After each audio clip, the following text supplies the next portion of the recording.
नमस्कार। कार्यक्रम हमारे मेहमान में सभी दर्शकों का स्वागत है। दर्शकों, बस्तर की एक लड़की ने एक सपना देखा। उस सपने को पूरा करने के लिए अपने आप से जिद की। वो सपना पूरा हुआ। ये कहानी बहुत छोटी सी प्यारी सी लगती है, बहुत सरल लगती है ना? लेकिन जाहिर सी बात है कि जब सपना देखा गया हो फिल्मी जगत में अपनी पहचान बनाने का, तो चुनौतियां भी आई होंगी, संघर्ष भी करना पड़ा होगा। कैसी थी ये चुनौतियां, कैसा रहा इनका संघर्ष, और आज अपने सपने को पूरा करते हुए अपनी मंजिल के रास्ते पर चलते ये कैसा महसूस कर रही हैं? ये लड़की है पायल पानीग्राही, जो आज फिल्मी जगत में अपनी पहचान के साथ बस्तर की भी पहचान रच रही है। इसके साथ ही सामाजिक कार्यों से भी ये लगातार जुड़ी रहती हैं। आइए इस कार्यक्रम में इनसे मुलाकात करते हैं और इनकी जिंदगी के सफर के बारे में जानते हैं। पायल जी, इस कार्यक्रम में आपका बहुत बहुत स्वागत है। नमस्कार, thank you so much sir. सबसे पहले अब तक के जितने भी आपने कार्य किए हैं, सामाजिक कार्य और फिल्मी जगत में जो आपकी उपलब्धियां रही है, उसके लिए दूरदर्शन परिवार की ओर से आपको बहुत बधाइयां और आने वाले कार्यों के लिए शुभकामनाएं। जी, आपका बहुत बहुत शुक्रिया सर।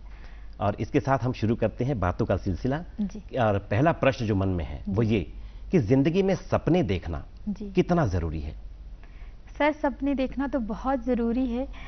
एक्चुअली मेरा तो इतना बड़ा सपना था बचपन का कि मैं यहाँ पर दूरदर्शन में इंटरव्यू दूं। ये मेरे बचपन का सपना था, वो आज पूरा हो गया। तो डेफिनेटली कि आपके हर सपने पूरे होते हैं, और सपने देखने से आपकी जो चाह है वो आपके अंदर में एक फीलिंग लाती है कि आपको ये काम करना है, और सपने देखते हुए आप अपने काम को उस मुकाम तक पहुंचा सकते हैं जहां पर आपको चलना है, या जहां तक आपको पहुंचना है। जी, तो ये जो सपना आपने देखा था जी, फिल्मी दुनिया में अपनी पहचान बनानी है, एक्टिंग करनी है जी, और दूरदर्शन में इंटरव्यूज के बाद देना है जी। इसकी शुरुआत कहाँ से हुई? किस उम्र में आपने ये सपना देखा? सपना एक्चुअली बाद में मुझे लगा कि हम जब सपना देखा तब सपना देखने का मतलब मीनिंग नहीं पता था कि ये सपना है जी। बट सपना बचपन से ही देख रही हूँ, और बचपने में मैं जब फर्स्ट क्लास में थी, हम छोटी छोटी जगह पे पढ़ते थे। एक्चुअली मेरे पापा की पोस्टिंग होती थी, तो मैं छोटी छोटी गवर्नमेंट स्कूल में पढ़ी हूँ जो छोटी जगह पे होती थी। तो वहाँ जो भी चीज़ें होती थी मैं उसमें ज़रूर पार्टिसिपेट करती थी। जो भी एक्टिविटीज़ होती थी जी, वो 15 अगस्त का हो या गणतंत्र दिवस का हो, कोई भी प्रोग्राम में मैं एक भी जगह पे कभी ऐसा नहीं होता था कि मैंने पार्टिसिपेट नहीं किया। तो ऐसे मैं हर जगह पे पार्टिसिपेट करती थी, और वहीं से मतलब लाइफ की जर्नी बन गई थी। ये सपने, मतलब सपने तो देखती थी पर ये अपने आप भी पूरे हो रहे थे। मतलब जिंदगी का हिस्सा कब बन गए ये सपने पता ही नहीं चला। हाँ। अच्छा, ये बताइए, इस सपने को पूरा करने में किसका साथ सबसे ज्यादा मिला आपको? डेफिनेटली फैमिली का साथ बहुत ज्यादा मिला, स्पेशली मेरी मम्मी का जी। क्योंकि अगर कोई फंक्शन होता था उस वक्त पे तो इतनी चीजें अवेलेबल भी नहीं होती थी, क्योंकि आज तो इतनी चीज़ें अवेलेबल हो जाती हैं कि आप चाहे वो मेकअप हो या ड्रेसअप हो, बहुत सारी चीज़ें आजकल, फैंसी ड्रेसअप, ये सारी चीज़ें। उस वक्त हम छोटी छोटी जगह पे होते थे तो मम्मी के लिए इतनी चीज़ें अवेलेबल नहीं हो पाती थी, पर वो मेरे लिए बेस्ट करती थी, खुद डिज़ाइन करती थी।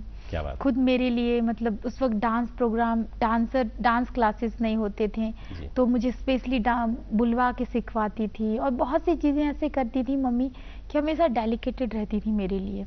चाहे वो मेरी ज्वेलरी की चीज़ें हो या ड्रेसअप हो, या चाहे मेरा मेकअप हो, कैसा होगा, किस तरीके से होगा, मतलब पूरे पैम्परिंग तरीके से करती थी। क्या बात है। मतलब जो सपना आपने देखा जी, उस सपने को पूरा करने में फैमिली के साथ जो अहम भूमिका थी वो माँ की थी। माँ की थी, और पापा ने, मतलब पापा ने अपना जो रोल था वो पापा ने निभाया, और मम्मी ने अपना जो था वो निभाया। तो पापा हर जगह पे मुझे लेके जाना, जॉब के बाद भी कभी उन्होंने ये नहीं बोला कि बेटा यहाँ नहीं जाना, हर जगह छोड़ने जाते थे, लेने आते थे। तो वो भी हर जगह पे अपना जो डेलिकेशन, उनका जो काम का था, उन्होंने दिखाया। क्या बात है। तो निश्चित रूप से परिवार का जब साथ मिलता है तो फिर संघर्ष जो है वो आसान हो जाता है थोड़ा सा। फिर भी जानना चाहेंगे कि आपकी जो ये एक्टिंग करियर की शुरुआत है, ये किस फिल्म से शुरुआत इसकी हुई? इस फिल्म, मतलब ऐसे है कि छोटी छोटी मुझे एड फिल्म्स मिलने लगे थे जी। और फिर उसके बाद एड फिल्म के बाद मुझे रैम शो, क्लॉथ के, बड़े ब्रांड के क्लॉथ के रैम शो मिलने लगे थे। उसके बाद उसमें से मुझे कई सारे शूट्स क्लॉथ के आने लगे थे। ऐसे धीरे धीरे मुझे छोटी छोटी मूवी में छोटे छोटे रोल्स भी मिलते थे तो मैं करती थी, फ्लो में चल रही थी। मैंने बोला ना कि सपने जो मैंने देखे थे तो मुझे लगा कि इस लाइफ में रहने के लिए जो भी चल रहा है तो मैं फ्लो में कर रही थी। उसके बाद ठहर कर इंतजार नहीं कर रही थी। कई मूवीज में आप मुझे छोटे छोटे रोल्स पे देखेंगे, कहीं पे मैं खड़ी भी हूँ, मतलब डायलॉग्स भी नहीं है। ऐसे कई मूवीज पे मैं जाके मतलब खड़ी भी रहती थी, कभी कहीं एक्ट्रेस की फ्रेंड बन गई हूँ, शादियों में कभी फ्रेंड का रोल रहता है। ऐसे छोटे छोटे काफी रोल्स किए मैंने। और उसके बाद फिर लेकिन रैम्प शो वगैरह में बड़ा नाम था, एड में मेरा बड़ा नाम था उस वक्त पे। लेकिन मैं शूट करते वक्त में हर चीज मतलब ये सोचती थी कि यही मेरे लिए बेस्ट काम है। तो फिर इस तरह मुझे एक तू ही रे करके एक मूवी मिली, तेलुगु मूवी। अच्छा, तू ही रे। जी, वो कैंसर सर्वाइवर की जर्नी के ऊपर मूवी बन रही थी। बहुत ही बेहतरीन, मतलब स्टोरी बहुत अच्छी थी उसकी कि इस कैंसर सर्वाइवर कैसे अपनी लाइफ में एंजॉय कर सकते हैं। जरूरी नहीं है, एक तरीके से देखा जाए तो मेरी फर्स्ट मूवी जो लगी थिएटर पे और जो रिलीज हुई वो तू ही रे मूवी। क्या बात है। और वहां से ये सफर जो है वो शुरू हो चुका है। जी। उसके बाद मूवी आई मेरी सम्हारी, जो थिएटर पे लगी, बिग हिट हुई वहां पे। जी, ये भी तेलुगु में थी? तेलुगु में थी। वहाँ सम्हारी करके एक मूवी मेरी थ्रिलर, सस्पेंस थ्रिलर थी वो। अच्छा, हिंदी जो है दर्शक उनके साथ नाता कैसे जुड़ा आपका? वो एक सूर्यवंशी मूवी आई थी। जी हाँ। उसमें मैंने रोल किया था समटाइम, मतलब काफी उसमें सीन मेरे कट गए एक्चुअली। जी हाँ। कोरोना की वजह से, क्योंकि काफी टाइम तक वो 2 ईयर तक की मतलब जी हाँ, वो मूवी रिलीज नहीं हो पाई, तो काफी उनको नुकसान हो रहा, तो काफी सीन उन्होंने कट कर दिया। तो ऐसे हिंदी ऑडियंस के साथ मैं कनेक्ट हुई। फिर लेकिन अभिनय आपका था उस फिल्म में? अभिनय था मेरा, अभिनय मतलब है, सीन भी है मेरे। जी हाँ। बट जितने मेरे सीन थे, जो डायलॉग्स थे, सब चीज थे, वो इतने थोड़े कट गए एक्चुअली। जो मेरे थोड़े लंबे सीन थे काफी शॉर्ट हो गए। जी हाँ। और इस तरह मैं उनके साथ कनेक्ट हुई। और इसके बाद फिर मैं भी एक तमिल मूवी कर रही हूँ। अच्छा। और अभी एक तेलुगु और मूवी है, तो वो शूट चल रही है अभी, और अभी एड शूट तो काफी चल रहे हैं। तो तमिल भी और तेलुगु भी? जी। मतलब ये है कि हिंदी भाषी क्षेत्र और विशेषकर बस्तर से होने के बावजूद आप जो है तमिल और तेलुगु में आपने अपनी पहचान जो है वो बनाई है और लगातार बना रही हैं, ये कह सकते। अब लीड एक्ट्रेस बन गई हूँ मैं। जी हाँ। और लीड मुझे काम मिल रहा है तो काफी अच्छा लगता है कि अगर आपके पोस्टर्स लगते हैं, थिएटर में आपकी मूवी लगती है, सॉन्ग है, सब कुछ, तो एक अच्छी सी फीलिंग्स आती है। तो पायल जी, ये बताइए मुझे कि फिल्मी दुनिया में उतार चढ़ाव बहुत होते हैं, ये कहते हैं, तो क्या आपके जीवन में भी ऐसे उतार चढ़ाव आए? किस तरह के थे ये उतार चढ़ाव? चुनौतियां कैसी थी? स्पेशली ना मैं एक इसका आंसर अलग तरीके से देना चाहूंगी जी। उतार चढ़ाव आपको हर फील्ड में मिलेगी, चाहे आप मीडिया फील्ड में काम कर रहे हैं या फिल्म इंडस्ट्री में काम कर रहे हैं, इवन आप एक जॉब भी क्यों ना कर नहीं रहे हैं, टीचर का जॉब। जी हाँ। हर जगह पे उतार चढ़ाव आता है। बट क्या है ना कि आप अगर किसी चीज को से देखते हैं, मीडिया फील्ड और फिल्म इंडस्ट्री को, लोग ये सोचते हैं कि काफी उतार चढ़ाव आ रहा है, गलत लोग हैं, गलत लोग मिलते हैं। जी। हर जगह पे गलत लोग मिलते हैं, पर अच्छे लोग भी बहुत मिलते हैं। क्या बात है। तो आपके साथ जो गलत लोग मिलते हैं ना, थोड़ी टाइम के लिए मिलते हैं, अगर आप अच्छे हैं तो वो आपसे साइड हो जाते हैं। मुझे आज तक अच्छे लोग ही मिले हैं, गलत लोग भी मिले पर उनके साथ इतनी लंबी मेरी टाई अप नहीं हो पाई। तो अच्छे लोग ही मिले, अच्छे लोगों के साथ काम हुआ। जितने मेरे प्रोड्यूसर थे स्पेशली, उनकी फैमिलीज के साथ भी मेरे रिलेशन इतने अच्छे हैं। मुझे अपने बच्ची की तरह मतलब ट्रीट करना। तो आपके ना नेचर आपके ऊपर पे डिपेंड करता है कि लोग आपके साथ कैसा बिहेवियर करेंगे। क्योंकि विशेषकर ये कहा जाता है कि लड़कियों के लिए जो है फिल्मी दुनिया वो थोड़ी ज्यादा चुनौती भरी होती है। तो आपको क्या लगता है कि फिल्मी जगत में एक लड़की होना ये आपकी ताकत है या आपकी कमजोरी?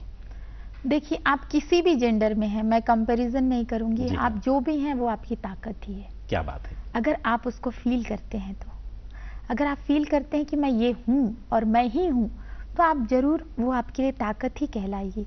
और हर जगह पे आपके साथ कोई भी जबरदस्ती, आप अपने आप में बेचारियत महसूस करेंगे, आप अपने आप में अपने आप को विक्टिम महसूस करेंगे, तो सारी दुनिया ही आपको विक्टिम महसूस कराती है।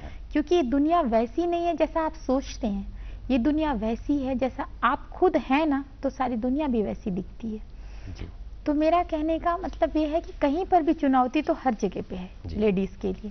आप एक घर के अंदर एक बहू बनते हैं, बेटी बनते हैं, वो भी एक चुनौती का काम है, लेकिन उसको डील किस तरह करना है ये आपके ऊपर डिपेंड। मतलब हर कार्यक्षेत्र, हमारी हर भूमिका ठीक, उसके सामने चुनौती जरूर आती है। जरूर। जी हाँ। तो संघर्ष की प्रेरणा आपको कहाँ से मिली, ये बताइए। डेफिनेटली मेरे मतलब मेरी दादी, मेरी नानी, मतलब घर में जितनी लेडीज हैं या फिर मेरे पापा, मेरे भाई, जितने भी लोग हैं, मैंने कभी जेंडर को लेकर डिवाइड नहीं किया। मैंने फीमेल मेल सबसे हर एक चीज सीखी। और हमारे घर ऐसा कोई डिवाइडेशन है नहीं कि कोई जेंट्स है तो उसके लिए अलग रूल्स है, फीमेल है तो अलग रूल्स है। सब मतलब एक कंबाइंडली चलते हैं, सबके लिए एक ही रूल्स है। और यही सही तरीका है। यही सही तरीका है। जी हाँ। मतलब लोग कभी कहते हैं कि फीमेल फीमेल फीमेल के लिए आगे चल के, मतलब कई लोग कहते हैं कि माँ सब कुछ करती है। माँ सब कुछ करती है, मैं मानती हूँ, लेकिन बाप जो करता है वो माँ नहीं कर सकती, माँ जो करती है बाप नहीं कर सकता। जी, ये बहुत अच्छी बात आपने कही। तो मेरे लिए कभी डिवाइडेशन की फीलिंग नहीं होती। माँ तो सिर्फ माँ ही बनती है, पर बाप कभी कभी माँ और बाप दोनों बनता है। क्या बात है जी। तो ये चीज मैंने फील किया है मेरे घर में। तो मुझे क्या लगता है कि गलत लोग हर जगह आपको मिलेंगे, पर उसे डील कैसे करना है, उसके साथ आपको कैसे ट्यूनिंग बैठानी, वो आपके ऊपर डिपेंड करती है। हाँ, सम टाइम्स के लिए आपको काम नहीं मिलेगा, कुछ टाइम के लिए आप थोड़े पीछे हो जाएंगे, लेकिन आप जब हम पीछे जाते हैं ना तो बहुत जल्दी आगे भी आते हैं। जी। तो सम टाइम के आप रुक जाइए। मतलब घबराना नहीं। लेकिन है। बहुत से लोग ऐसे होते हैं जो सपने तो देख लेते हैं। हाँ। लेकिन अगर ऐसी एक भी बाधा आती है सामने तो घबरा जाते हैं। क्या कहेंगी आप ऐसे लोगों के लिए, विशेषकर लड़कियों के लिए? मैं उनको यही कहना चाहूंगी कि सबसे बड़ा आपका स्ट्रेंथ आपकी फैमिली है। आपकी फैमिली, हम जो भी करते हैं ना अपनी हमको लगता है हम लोगों को दिखाने के लिए कर रहे हैं, नहीं। ये सबका माइंड में गलत थिंकिंग है। हम सिर्फ अपनी फैमिली के लिए करते हैं। जी।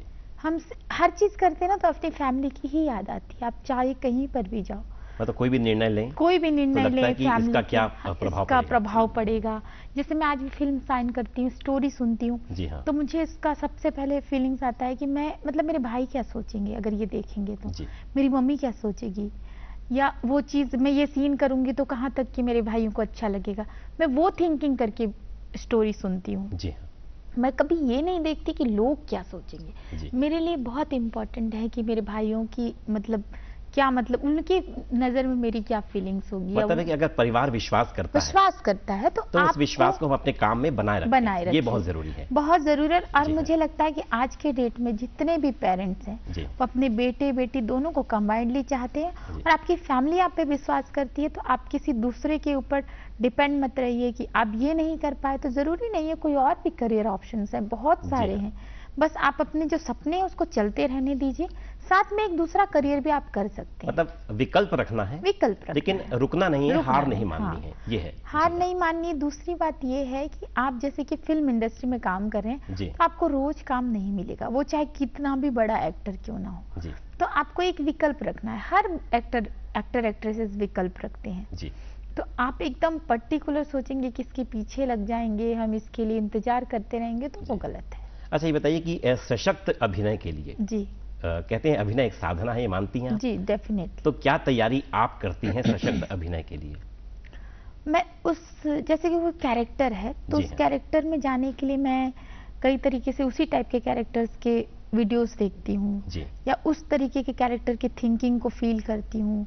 अगर मैं वॉशरूम में हूँ, या मैं खाना खा रही हूँ, या फिर मैं कुछ बैठ रही हूँ, तो मैं उस कैरेक्टर कैसा फील करता होगा वो फीलिंग्स को अपने अंदर लाने की कोशिश करती हूँ। लगातार जीती हैं? लगातार उस फीलिंग्स को मैं जीती हूँ। जैसे कि मेरे सैड सीन होते हैं, सैड सीन है तो मेरी लाइफ में क्या सैडनेस हुआ है, या मेरी लाइफ में कोई चीजें बुरी हुई हैं जिससे मुझे तकलीफ हुई, उसे मैं याद करती हूँ और फिर उसके बाद उस सीन को करती हूँ। या कुछ हैप्पी मोमेंट होता है तो वैसे मतलब चीजें अंदर से फीलिंग्स अगर आप लेकर आते हैं ना तो वो एक्ट आपकी बहुत मतलब बेहतरीन तरीके से निकलती है। जी हाँ। अच्छा, ये बताइए मुझे कि कहते हैं कि संवाद अदायगी जो है, डायलॉग डिलीवरी, वो बहुत ज्यादा मायने रखती है किसी भी अभिनय में सशक्तता के लिए। तो किस तरह का आप इसकी तैयारी करती हैं, अभ्यास करती हैं, क्योंकि आपकी बोली भाषा अलग हो जाती है वहां पर अभिनय के समय। तो क्या थोड़ी चुनौती लगती है या आसान हो जाता है? नहीं, चुनौती है इसमें थोड़ा सा, क्योंकि ऐसे लैंग्वेज हैं जो काफी टंग ट्विस्टर होते हैं, और उसके लिए एक स्पेशली असिस्टेंट डायरेक्टर होता है जो आपको एक एक डायलॉग्स पे आपके साथ काम करता है। और आपके डायलॉग्स आपको बताता है, फिर उसको कई चीज़ों को हम लोग रिमाइंड कर लेते हैं। कई अगर क्लोजअप सीन्स होते हैं तो हम लोग लिप्स रीडिंग रहती है, तो वो बहुत अच्छे से रिमाइंड करके वो चीज़ें बोलनी पड़ती है जी। और जब वो क्लोजअप सीन नहीं होता तो थोड़ा इधर 19-20 कुछ भी बोलो चल जाता है। कभी कभी हिंदी में बोलो तो भी चल जाता है, बाद में डबिंग हो जाती है डबिंग, क्योंकि फीलिंग्स निकालने के लिए लैंग्वेज का बहुत इम्पोर्टेंट है बोलना। अच्छा, रोल का चुनाव कैसे करती हैं आप कि मुझे ये रोल करना है और ये बिल्कुल नहीं करना है? देखिए, मैं ऐसे करती हूँ कि जब मुझे अच्छा लगता है अंदर से, जब मैं कोई स्टोरी सुन रही हूँ या कोई प्रोजेक्ट मेरे पास आती है, सबसे पहले कोई कोऑर्डिनेटर या मैनेजर है जिसके साथ में मेरी बात होती है तो मैं पहले उनसे पूछती हूँ कि स्टोरी क्या है, किस टाइप का कॉन्सेप्ट है, इसकी मूवी की मतलब बोल्ड है, थ्रिलर है, क्या है, तो मैं पहले सुनती हूँ क्योंकि मैं जिस मतलब लेवल पे मैं कंफर्टेबल फील नहीं करती हूँ तो वो सीन में या वो मूवी में नहीं करती हूँ, पहले ही मना करती हूँ। तो उस प्रोजेक्ट तक मैं आगे जाती ही नहीं हूँ, सुनती भी नहीं हूँ। सिर्फ जब मेरे पास प्रोजेक्ट आता है तभी मैं सारी चीज़ें क्लियर करके फिर से मैं, अगर मुझे लगता है तो मैं मीटिंग करती, नहीं तो फिर कट ऑफ कर देती। जी हाँ। अच्छा देखिए, हर क्षेत्र में जब हम कोई कार्य करते हैं तो कोई ना कोई ऐसी घटना होती है जो याद रह जाती है। तो आपके इस फिल्मी सफर के दौरान क्या कोई ऐसी घटना जो आपको याद रह गई हो, हम और हमारे सभी दर्शक सुनना चाहेंगे? काफी चीजें होती हैं जी। ऐसे तो एक कभी सॉन्ग शूट थी मेरी मूवी की तो मैं वाटरफॉल से ऊपर से शूट कर रही थी, वाटरफॉल से नीचे गिर गई मैं, तो मुझे काफी चोट लगी, ऊंचाई से नीचे गिरी मैं, काफी चोट भी लगी मुझे, सब हुआ, फिर भी मैंने वो क्या आउटडोर शूट थी तो मैंने प्रोड्यूसर का मतलब इतनी मतलब उनकी एक दिन की पूरी यूनिट होती है, उसके इतने पैसे लगे हुए होते हैं, फिर भी मैं थोड़ा रेस्ट करके फिर से मैंने शूट किया पूरा सॉन्ग। क्या बात है। तो उन्होंने बोला कि मुझे बहुत मतलब उन्होंने थैंक्स बोला, तो मैंने बोला सर इतनी दूर आए हैं तो फिर उसके लिए थोड़ी देर मैंने रेस्ट किया। बाकी काफी चोट लगी थी वो याद है, एक बार मैं बाथरूम में बंद हो गई थी अंदर से। वो क्या किस्सा था? वो चली अपने आप ब्लॉक हो गया वो अंदर से। ओके। तो मैं अंदर फोन कुछ लेके नहीं गई थी तो काफी टाइम तक की मैं आवाज लगाती रही, तो बाहर से वो लोग भी खोलने की कोशिश कर रहे थे तो खुल ही नहीं रहा था जी। तो फिर काफी देर के बाद फिर वो एक कारपेंटर कोई आया, फिर उसने दरवाजा तोड़ा तो फिर मुझे निकाले। क्या बात है। तो ऐसे कई छोटी छोटी चीजें होती रहती हैं।